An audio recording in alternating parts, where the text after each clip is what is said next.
Hello, everyone. How are you? Thank you so much for joining us on this Columbus Day slash Indigenous Peoples Day, depending on who you ask. And that tension is the reason we're here today to talk about the legacy of Christopher Columbus, because that is a hot topic. It's been one ever since I think the story of Columbus was memorialized back in the 1800s, the late 1800s, with like the first national recognition of Columbus Day in 1892, all the way up until now, especially post 2020. I think in 2020 alone, there were almost 100 statues of Columbus that were either taken down or vandalized in one way or another. Columbus and other conquerors or colonizers.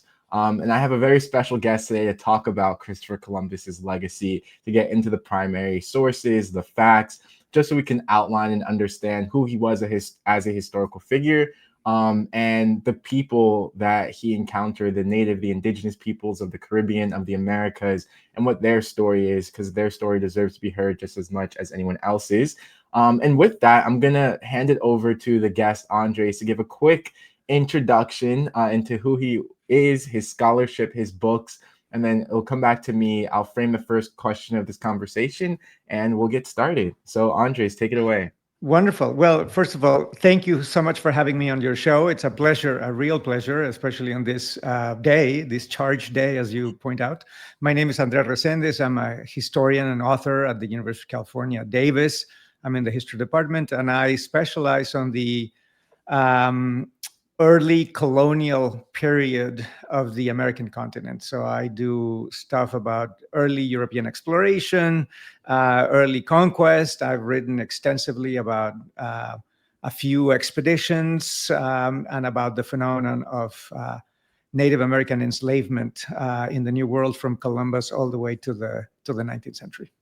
Yeah, and I think that's such an important time period. I mean, I was telling you before we got started, but no matter what you feel about Columbus or conquistadors or whatever, I think every single person can agree that the voyage and the connection between Europe and the Americas in 1492 was a huge, probably the biggest turning point in America, or oh my God, in world history in terms of the human population and what that like Columbian exchange would bring about for future generations. So I think the weight and the gravity of this moment is important for everyone. And having you on is going to be great for everyone who wants to learn exactly like what happened, right? Like what are the details? What are some of the facts?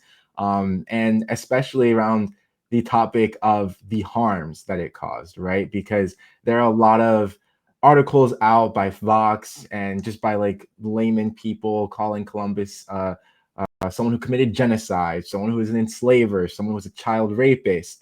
And I think some of those things are true. Some of those things might not necessarily be true. Mhm. So to parse out each thing, let's just start with the basic facts. Can you give a quick, maybe like context for Columbus's first voyage, specifically like who he was working for, what the goals were, and where he arrived? Sure, pleasure. And I should preface all of this by saying that just this weekend that ended, I published a review of a new book that came out. It's called The Nine Lives of Christopher Columbus. And so I reviewed it for the New York Times. Nice. And it makes the case that, and a very, I mean, I'm a garden variety historian, so I focus on Columbus and his time.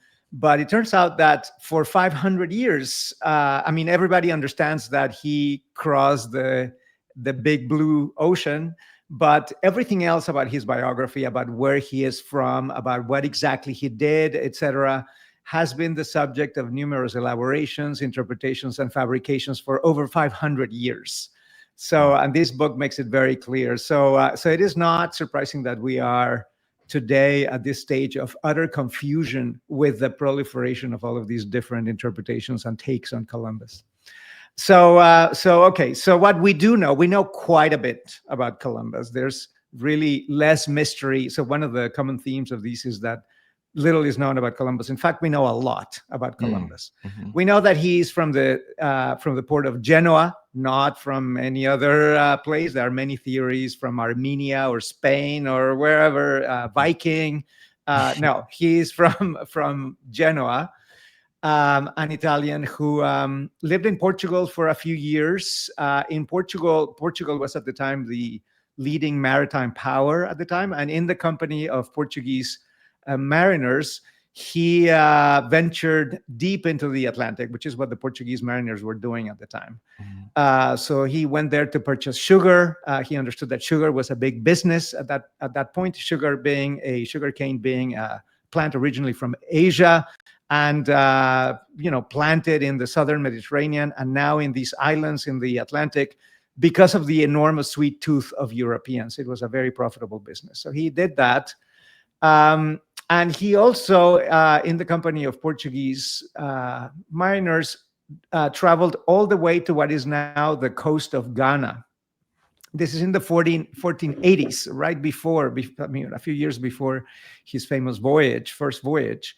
And I bring this up because I believe, and most scholars believe, it was a very important precedent. In the southern coast of Ghana, in what is now known as Elmina, which is a major slaving port, but at the time was not nearly as big a slaving port as it was, the Portuguese established the first fort/trading center in sub-Saharan Africa.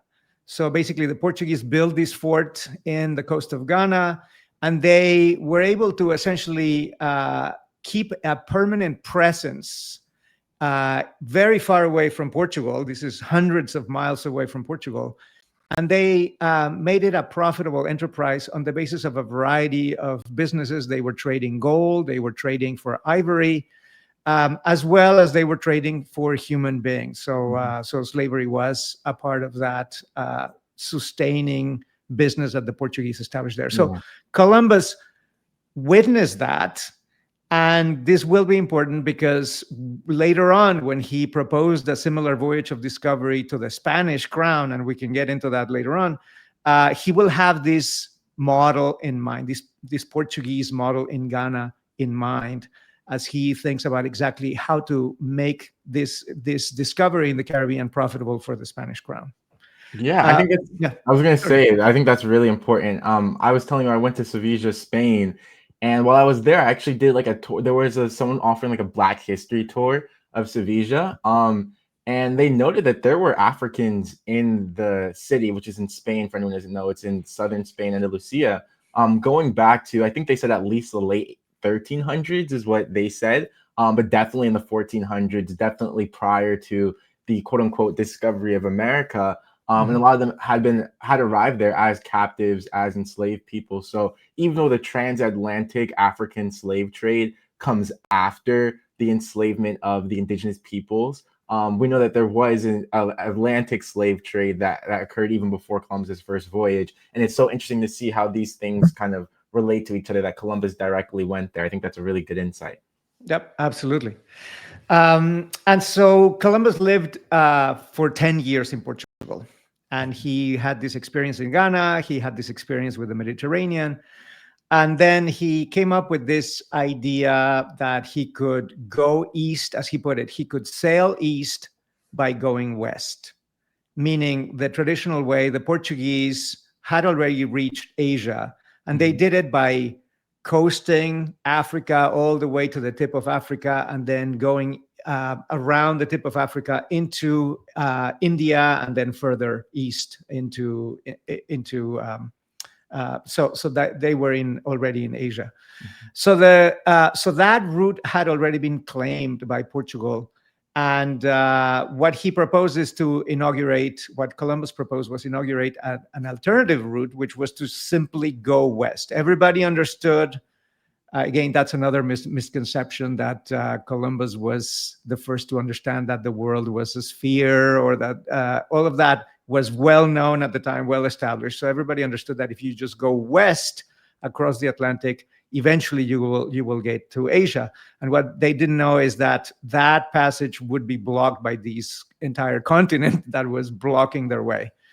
So that's what he proposed. The Portuguese dismissed the idea because Columbus was a fine mariner, maybe, but he was not the best scholar.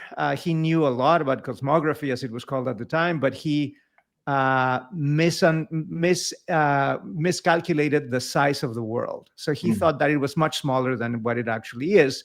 And the Portuguese scholars who were brought in to pass judgment on Columbus's proposal quickly dismissed it and said, "This is ridiculous. I think these calculations are utterly wrong." But Columbus, nonetheless, was not dissuaded. He went to neighboring Spain, as you say, and he was able to pitch the project to the Spanish monarchs, to Isabel and Ferdinand. And they, for sets of complicated reasons, decided to sponsor this project, in part because they were falling behind from Portugal, and this was one way that they could catch up. And so they supported this project, which we all know led to the first voyage, the voyage of discovery. Okay, so that's a perfect context just for everything that happened before. We're gonna charge through with some more context. Let's talk about the first voyage, the voyage of discovery. Can you describe the first encounter, and maybe like how early on does Columbus start to first enact what we might see as violence or exploitation of the indigenous people he encounters?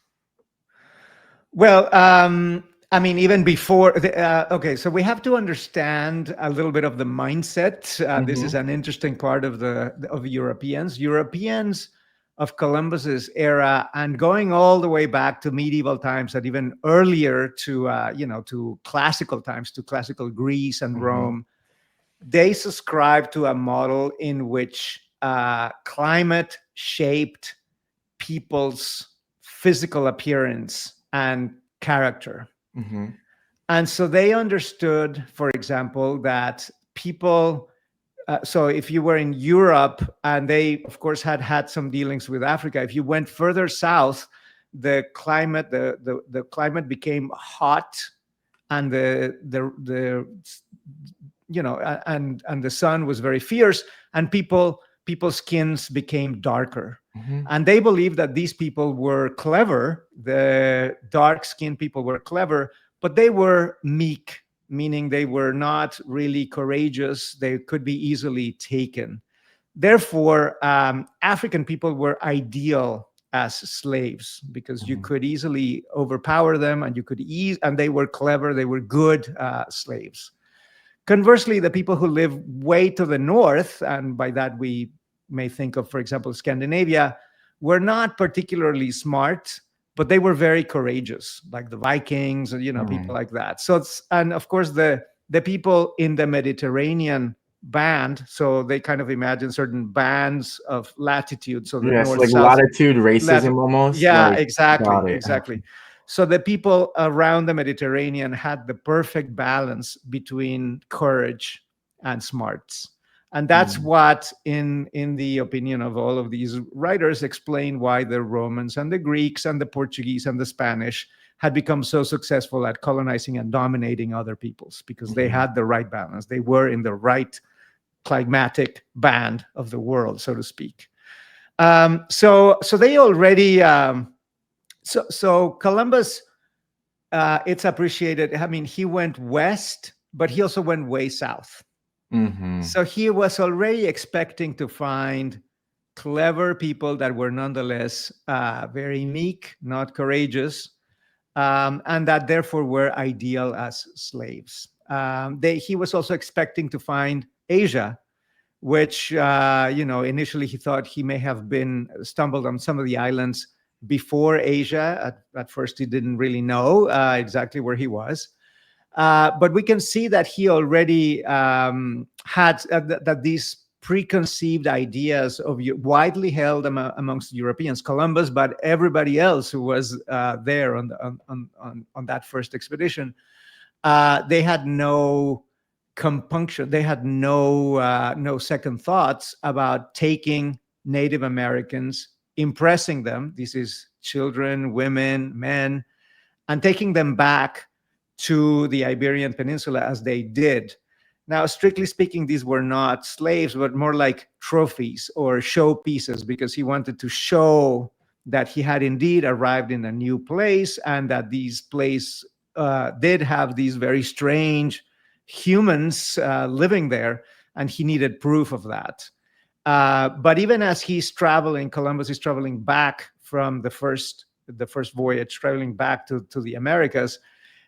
He's very excited. He writes, he has in his diary, you can see many entries to the effect that, well, these people are very clever. They are already understanding us and we are understanding them. And I think these people are going to be very useful as we further our relationships between Spain and these new lands that Columbus has discovered.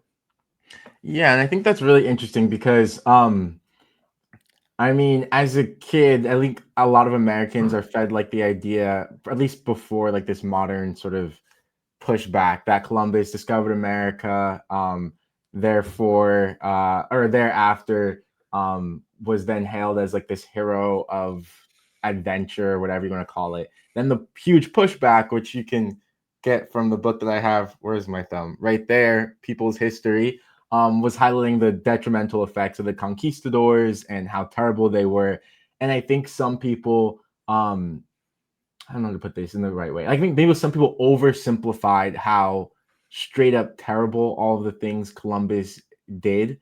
Like at least what he did, like they are terrible. A lot of it, especially this enslavement, and the capture of individuals. But there's some facts associated with him that maybe he did not do, but his men did, for example. I think that's probably the right way to phrase it. So can we describe, specifically, I want to get into like some of the counter arguments that I've seen conservatives bring up. Specifically, there's a guy named Michael Knowles.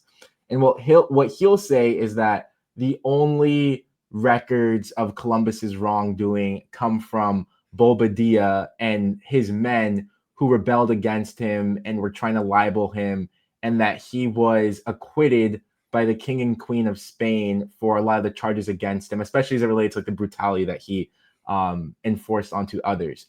Do you want to get into maybe like some of the parsing out of like what Columbus did in the bucket that, even using our modern day standards, is like deplorable, and then what are the things that were done that were perhaps deplorable but not the direct actions of Columbus? Sure. Yeah, I'm happy to do that because there's a lot of misunderstanding and a lot of unclarity about this.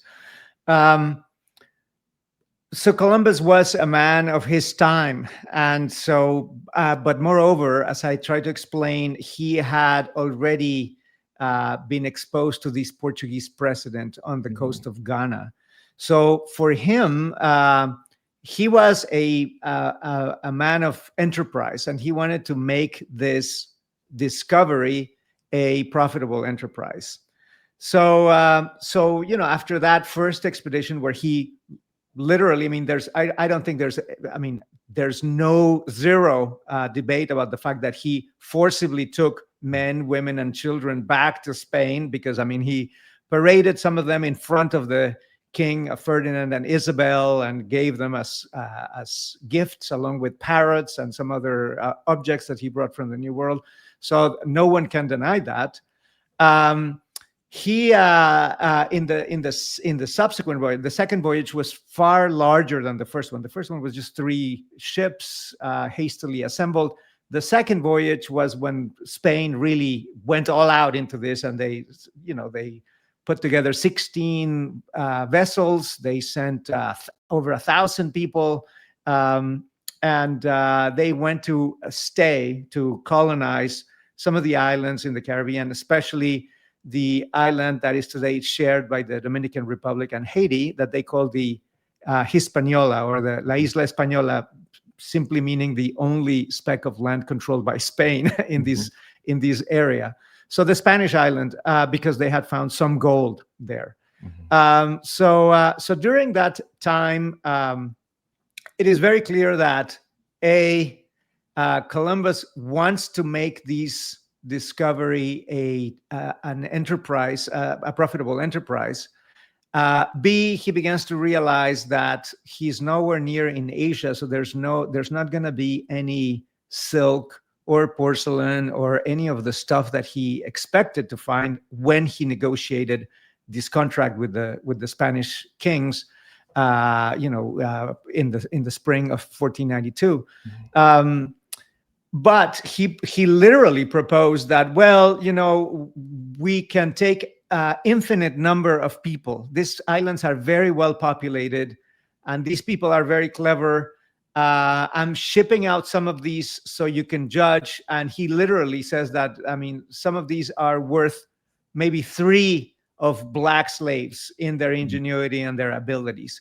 So touting the merchandise that he's finding. So Columbus, the charge of Columbus as a slaver is beyond any, I mean, it's completely, so the record is rife with all kinds of evidence about his intention to enslave people as a way to make this enterprise, this maritime enterprise, profitable. There's no question about that.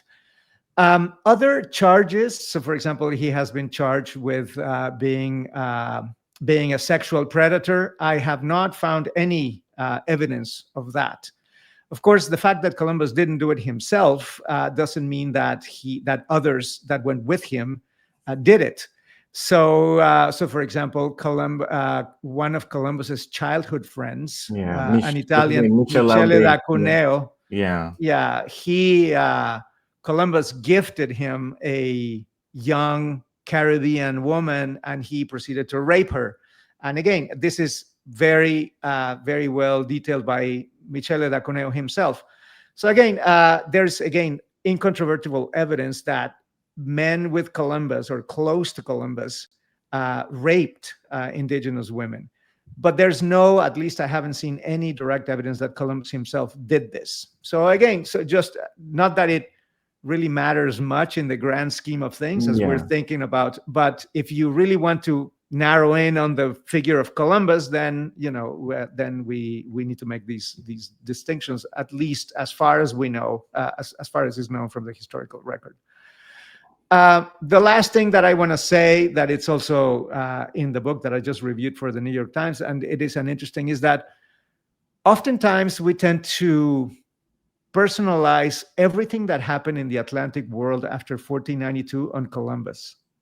So these 4 voyages are credited with creating all of these European empires in the New World, and the forcible acquisition of over 12 million Africans who were shipped to the Americas.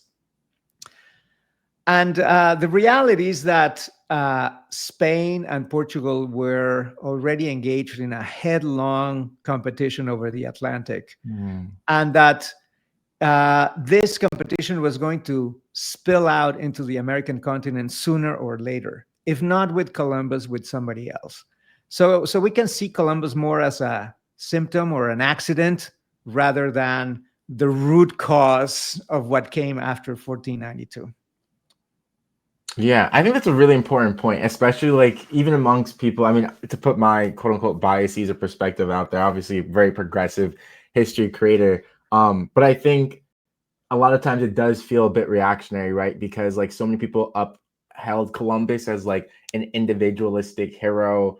That's often how we're told history in this country, is like great white men doing great things. And in reaction to that, like it's Columbus and the image of Columbus that we often try to take down or tear down, or just, like you said, personalize as like the worst thing ever. And he did terrible things, enslavement and the permission of massacres, of child rape, and of all of these horrible, horrible things. But it does kind of leave out so many other culpable actors, actors that have a continuation today in some cases. I mean, the monarchy in Spain right now are probably not like direct descendants of that monarchy. There's been changes and everything, but like the institution of Spain as a country does have a descend, or does descend from the Catholic monarchs as they stood.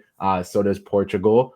So does a lot of the countries that exist today in both the Americas, North and South. A lot of these are descendants of the empires, of the other conquistadors, of the other conquerors, of the Catholic Church, of the legislation made by the Catholic Church that is still upheld in Supreme Court cases today, that being the doctrine of discovery. So I think fleshing out all of the players and all of the institutions that created these horrible conditions for indigenous people is just helpful for the historical record of anyone seriously interested in understanding how human actions and human beliefs can create such large scale horror for people. So I really like that point that you made about personalizing it to Columbus.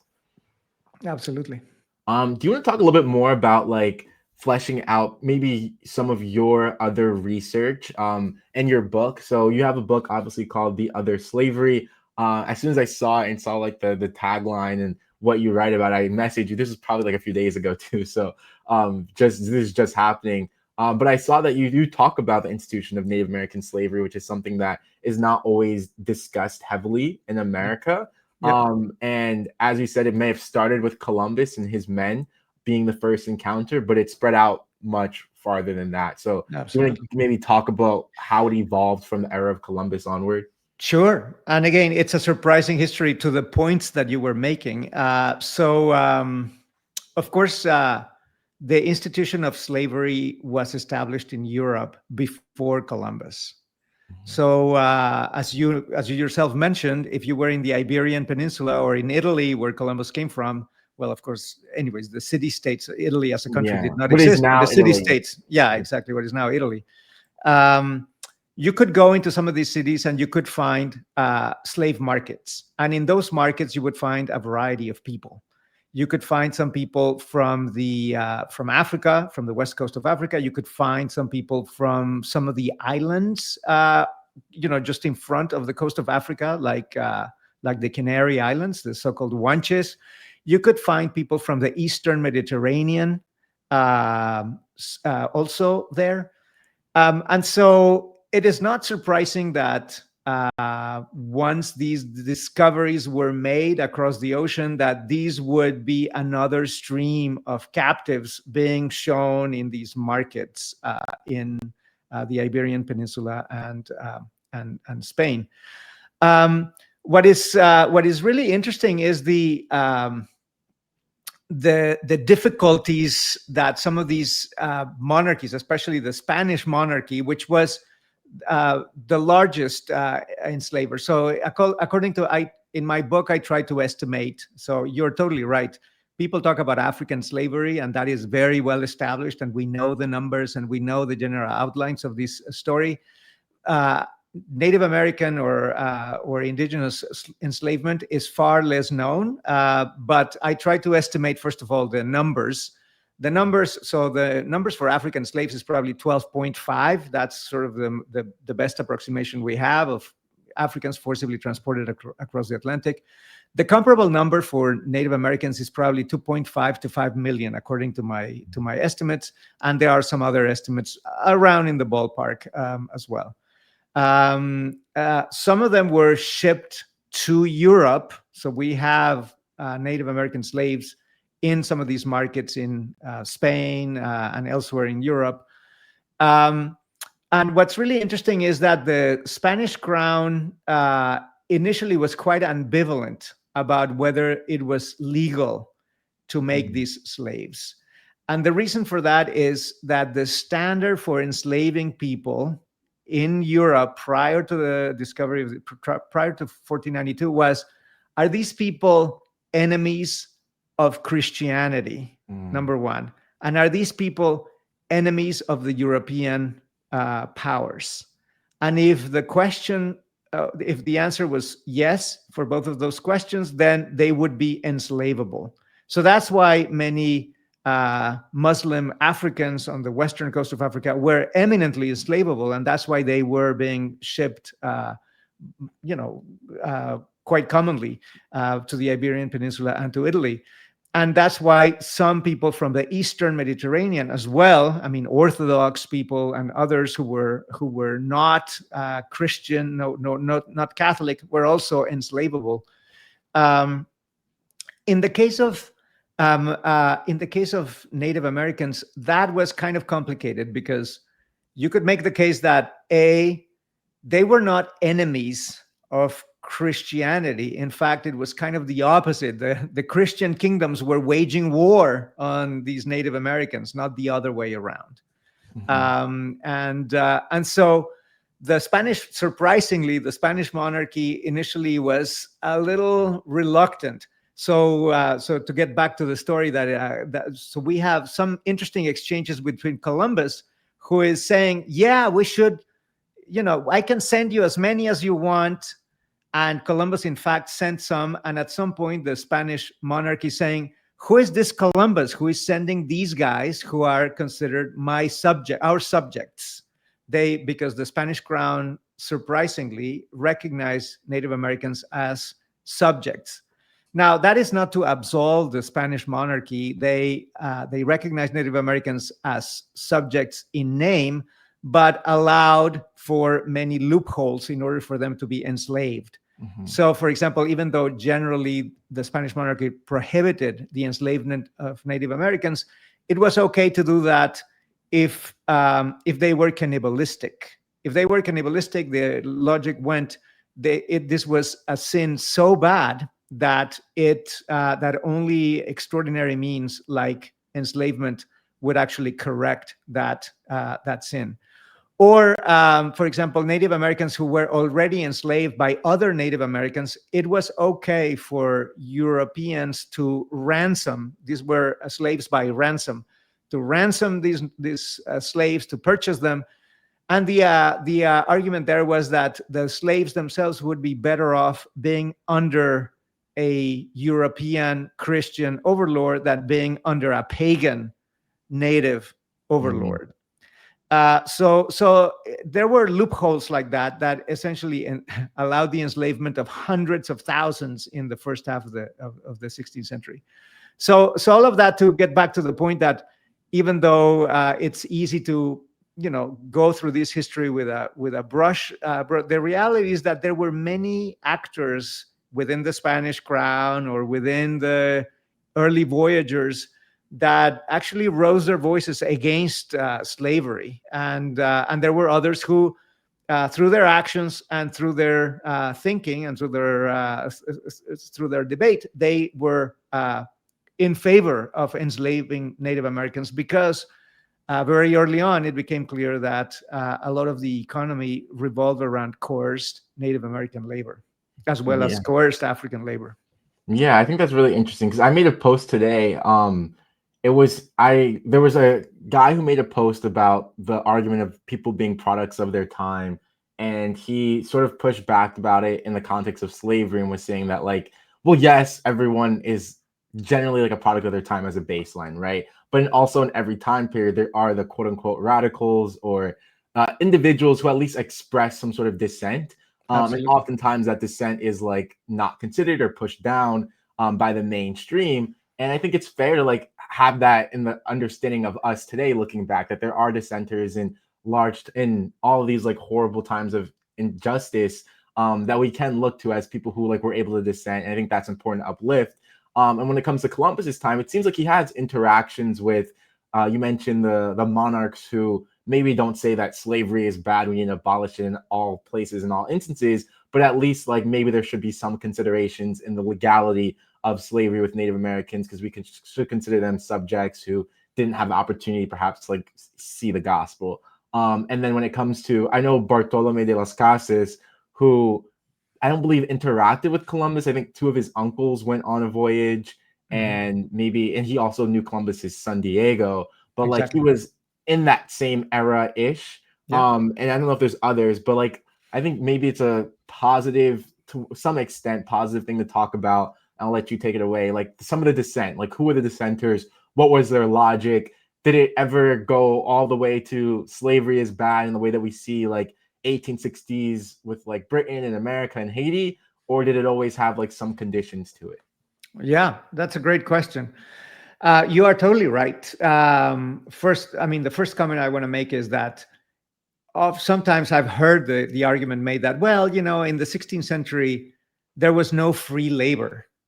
Everybody was coerced one way or another. And that is not true. Mm-hmm. There was free labor. Everybody understood who the slaves were as opposed to the people who were free, even if conditions were radically different from what they are in the 21st century. So number one. Number two, it is, you are totally right. There was a surprising opposition to indigenous slavery by Bartolome de las Casas and others. So there was an anti-slave coalition. and was so influential that they were able to affect the policy of the crown. So the crown, the Spanish crown, in 1542 issued the new laws, las nuevas leyes, which outright prohibited the enslavement of native peoples under all circumstances. Which is surprising, right? Because as we were talking about, many businesses in the New World already depended on coerced native labor. And so the argument that I make with the other slavery is that, unfortunately, because it was so much a part of the economy, it was impossible to follow through with these royal edict. And so what people did was to, so those who benefited from slave labor simply used different names and continued the practice, in a subreptitious way. And that made it far more difficult to eradicate. That explains why everybody understands that African slavery was a thing, because it was legal and it was recognized by various empires all over the world. And we have been so slow to recognize indigenous slavery because the Spanish crown outlawed it in 1542, and it continued all the way until the 19th, and in some cases all the way into the 20th century, but with a variety of names. So sometimes there were encomiendas, so they were indigenous who were entrusted to a European overlord. Some they are called repartimientos, so distributed Native Americans. Sometimes they are called peons, and all the way to the 19th century. So when, for example, U.S. colonists in the American Southwest, which was a part of the Spanish Dominion, they run into this Native Americans held in slave-like conditions like peons.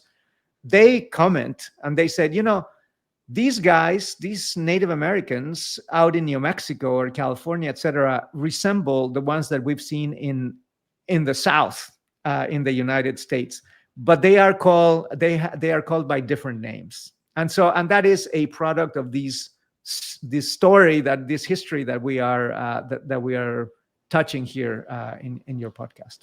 Yeah, I was in Granada living in Granada for a month. For anyone who doesn't know, Granada is in southern Spain. And there was this guy, he was getting a PhD or maybe a master's in history in Spain. And I had an argument with him for at least 10, 15 minutes because he just insisted that Spain outlawed slaves and did not enslave Native Americans. And I was like, that's just not true. I just don't know. I don't know how to, I do know how, because I can give you all the examples, but I don't know how to tell you that that's wrong. And I also found in Spain, there's the concept. I was talking to someone who's actually works at the embassy for the US in Spain. Back when they were, before this administration, of course, but they were going to do some diversity projects. And one of the things that he was telling me was that they have this really, at least maybe conservative or moderate Spaniards have this strong idea of something called the Black Legend or la leyenda negra, yep. Which, if I understand it correctly, is this sort of belief that mainstream history, especially by the Anglo countries, has been set up to make Spain and the Catholic countries seem uniquely terrible in colonization. And I think maybe, as far as I understand, the truth is that maybe there is a reality that they try to make Spain seem terrible in a way that Britain was also terrible, if not worse. France was also terrible, if not worse. But it doesn't mean that Spain wasn't terrible in a lot of ways. And I visited, I actually did a project with National Geographic where we went to San Francisco and visited the first missions in San Francisco and got into some of the primary sources there. And we were just learning about how the Catholic missions, they would, I don't even actually know what I think they call them wards there, some form of wards of the church. And it was basically slavery. They couldn't leave. A lot of them starved to death. They were dying of diseases because they were put in these close conditions. Their children were beaten and whipped. They had all of their religious artifacts burned and destroyed and desecrated. If they didn't convert, they were killed. They were raped. It was slavery, like you said, by another name, but it's just not documented that way. So there's this huge cloud over it. So that's why I'm very grateful for your scholarship as well But I'm curious, have you noticed that like rejection by any of your peers or any people that you talk to, or just maybe shock about hearing about native slavery and like almost like this reluctance to admit that it was real? Well, I mean, the book, The Other Slavery, came out in 2016, so it's been almost 10 years since it came out. And when it first came out, I was slightly worried because I didn't know what I would find. I did many different book talks. I mean, and by that I mean hundreds. I mean, a couple of hundred book talks all over the United States and elsewhere around the world, Mexico, etc., Europe. And I was worried that there would be pushback. But I mean, one thing that I tried to do in the book is that because I knew that the topic is so charged, emotionally charged. I mean, whenever you talk about slavery, it's a very emotional topic, and people are defensive. You are either a victim or a victimizer, and you don't want to be either. And if you have to be something, you don't want to be a victimizer or a I'd rather be, like, and morally speaking, one is worse for sure. But because of that, I really try to document everything. So the book has over 100 pages of footnotes where I tell you exactly where I'm not making things up. You can look it up in the documentation like you do. We go to the primary sources, and it is abundant. I mean, and it is undeniable, and there is corroborating evidence. And so I try to be. I mean, as I said, I told you that I think that 2.5 to 5 million Native Americans were enslaved between Columbus and 1900. And that is a middle of the road number. I could have cherry picked some numbers and come up with much higher numbers. But I do believe that tells an incredible story already. I don't have to inflate the numbers. I don't have to multiply. I don't have to invent the sources. Already the sources are eloquent enough. But I mean, my surprise was that there was very little pushback when it came to going to all of these different book talks. In fact, I found the opposite. So I found people saying that, yeah, for example, in the American West, there were many Native Americans, Apaches, Navajos, etc., who ended up in the houses of white people or Hispanic people. And and some of the audience members who said, yeah, there's a family lore about this indigenous servant, and nobody knows how this person arrived in the house. So there are so little traces of this story still survive in oral history. So it was worrisome at first, but it was gratifying to do this kind of work. I also want to say one more thing before we move on, which is that I think this is. I mean, we should also get over this whole thing about guilt, assigning guilt, because in the case of Native American slavery, everybody. My take is that everybody who was in a position to do it did it. So Spain may have been the largest enslaver of natives only because it had the largest and the most densely populated regions of the New World. But Britain did it, Holland did it, France did it, everybody did it. Native Americans did it. So some powerful indigenous groups like Comanches and Utes enslaved other indigenous groups and sold them to other indigenous peoples or to the Euro-American empires. So the only exceptions were perhaps some Native American groups for whom enslaving additional Native Americans was simply not economically or ecologically or food-wise viable. Because, I mean, a slave is an additional mouth to feed. And if you are living in an environment that is very difficult to make a living, you don't want to bring any additional, even if they can help you with some of the work. So the point that I'm trying to make here is that in some ways this is a phenomenon that affected the entirety of the American continent from Alaska way down to the tip of South America. It involved all European players. It involved national players. So it continued under the United States. It continued under Mexico, Colombia, Venezuela, etc. And it also involved Native Americans and certainly African colonists as well, who also held either other African people in slavery or Native Americans. So rather than seeking who is guilty and who is not guilty, I think this is a recognition of a phenomenon that shaped our history, that we need to understand, and it is there, and we also need to kind of move forward and try to do better. I mean, this is our legacy of the past 500 years. Maybe we can do better in the next 500 years without denying that it did happen.